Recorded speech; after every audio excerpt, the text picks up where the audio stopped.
लुम्बिनी लायन्सको विजयी सुरुवात। लुम्बिनी लायन्सले चितवन राइनोसलाई 6 विकेटले पराजित गर्दै नेपाल प्रिमियर लिग एनपिएलको दोस्रो संस्करणमा विजयी सुरुवात गरेको छ। पहिलो संस्करणमा 1 खेल मात्र जितेर अन्तिमसम्म रहेको लुम्बिनीले यस संस्करणमा भने पहिलो खेलमै जित हात पार्दै सुखद सुरुवात गरेको छ।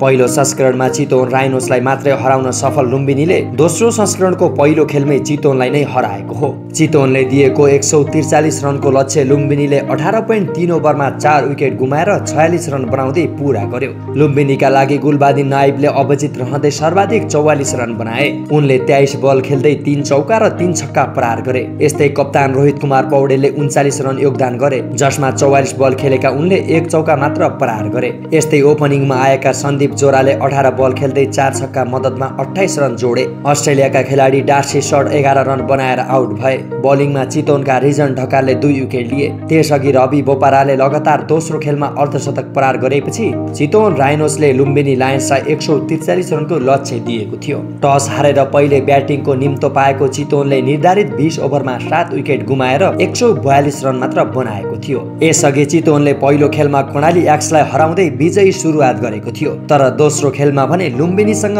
पराजित भयो। यो सँगै आज चितवन राइनोस र लुम्बिनी लायन्सको खेल तपाईहरुलाई कस्तो लाग्यो? कृपया आफ्नो प्रतिक्रिया कमेन्ट बक्समा राख्न नबिर्सिनुहोला। र यो सँगै यस्तै खेलकुद समाचार र अपडेटका लागि भने बेनजबिस्ट युट्युब च्यानललाई सब्स्क्राइब गर्न नबिर्सिनुहोला। धन्यवाद।